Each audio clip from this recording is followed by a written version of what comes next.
In 2 Timothy 2:2, Paul is writing to Timothy, and he says, "Teach these things that you have heard from me to faithful men who will be able to teach others." Clearly, you see in a biblical mandate from Paul to Timothy that you are to teach these things from me to you, to faithful men who will be able to teach others. And there's this idea of generational growth there. And if that's true, if that is our Father's heart, if that's something that we too should follow, then generational awareness needs to be very important in our disciple and discipleship relationships. It needs to be very important in our Paul-Timothy relationships. It needs to be very important in those that we're coaching and training. And so if that's going to be the case, then we need to know a simple tool on how to keep generational awareness within our DNA. We're going to have to know a simple tool how to keep generational awareness within our disciples and trainers' DNA. And so one of the things that I find that I do with my trainers, whenever I'm meeting with them, I pull out a little note card. It's very simple. They can just bring it with them, and I just have them draw out themselves. And let's say I'm meeting with my friend Zach that I've been coaching with for several months, and I'll say, "Zach, this is you. Draw out a picture of yourself, and who are you sharing with?" And I want him to know. I want him to tell me, because we know he's called to share the gospel. We know he's called to make disciples. And if that's the case, then there needs to be an arrow going outward. And so I'll ask him, "Have you been going out this week?" If yes, then draw out an arrow. And I want to know who you've been going to, because that's the next question. It's not enough just to be going. We want to be going to certain people. We want to be identifying people of peace and certain people that are spiritually open. And so I'll ask him, "Who have you been going to?" And he'll give me a person. And he'll say, "Fred." Well, it's very important at this point that Zach knows that I don't only just care about Zach, but I want to know everything I can about Fred. I want him to know that I don't just care about him as my trainer, but I care about those that he's training. And as a result, I'm asking him, "Tell me about Fred. Where did you meet him at?" Okay, he's a coworker. How did you meet him? How did you approach him? Tell me what you're doing with him. He asked him if he was far near to God. Fred said he was far from God. Zach said, "Well, can I take you to do a Bible study?" So Fred said yes. So now Zach's in Fred's home, and they're doing a Bible study. And on an ongoing basis, I'm going to keep coming back to Fred whenever I'm meeting with Zach. And until one point where I'm going to ask Zach, "Tell me about Fred. He's a believer now. How is he going? Who's he sharing with?" And so again, because we know that Fred is called to share. He's called to go and make disciples as well. So if that's the case, we want to draw an arrow out. Who's Fred going to? And I want Zach to be coaching Fred in this. And so, of course, Zach is taking Fred. He's pulling out a note card, and he's saying, "Fred, who are you sharing with? Who are you going to?" And Fred is sharing. He's going to his family. Maybe he's sharing with his mom, his dad, or his brother, his sister, and he's drawing out these people that Fred is sharing with. And as a result, I want Zach to be able to coach Fred in how is he sharing with him? What's he saying? What's he doing? How is he going? When are they meeting? The most detailed we can get into this, the better. Not only for us as the trainer, but also for our trainees, and even for them to be able to coach those that they're training.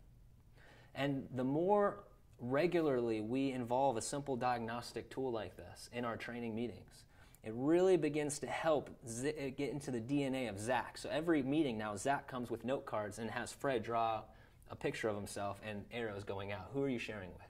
Tell me about this. And again, Fred's going to ask the same question. How's he going to be training his family to go out and to share?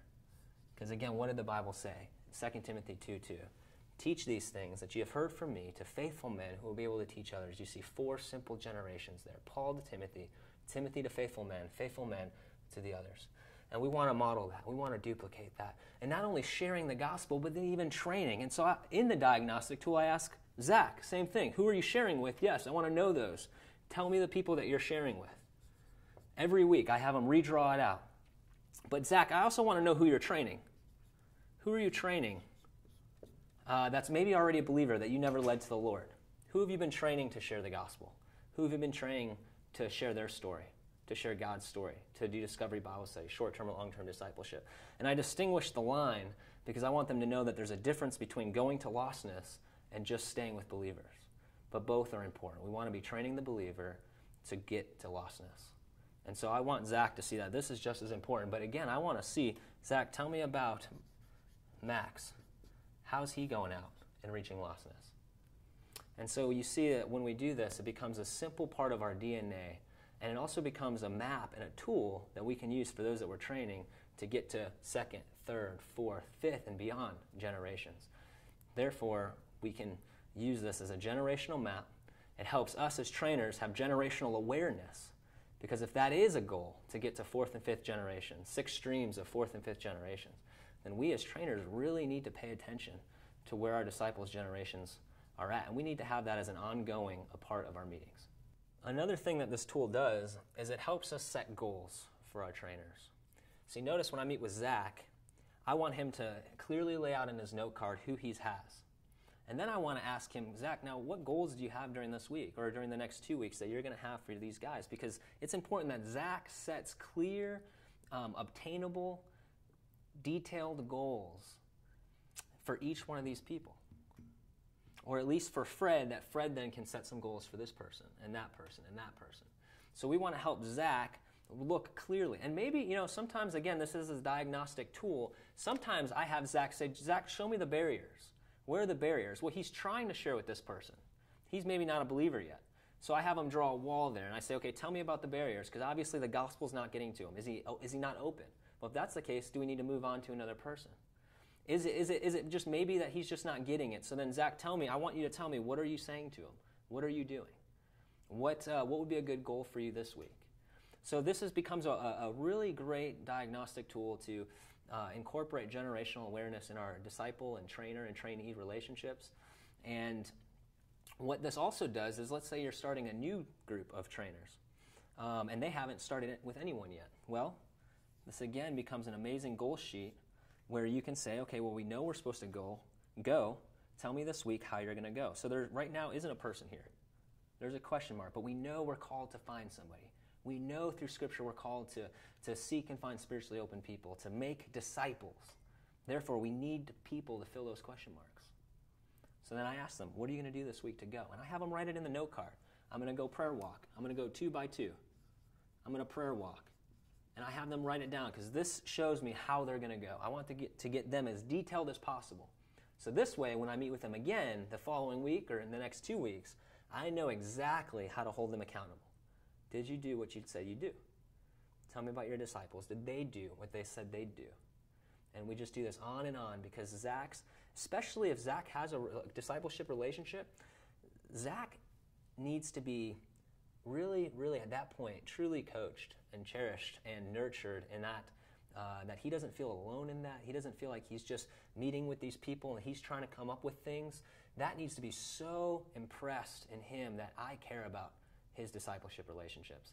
And then he's not alone in that. And that keeps a stream, a healthy stream, because accountability is tight. Structure may be loose, but accountability is tight.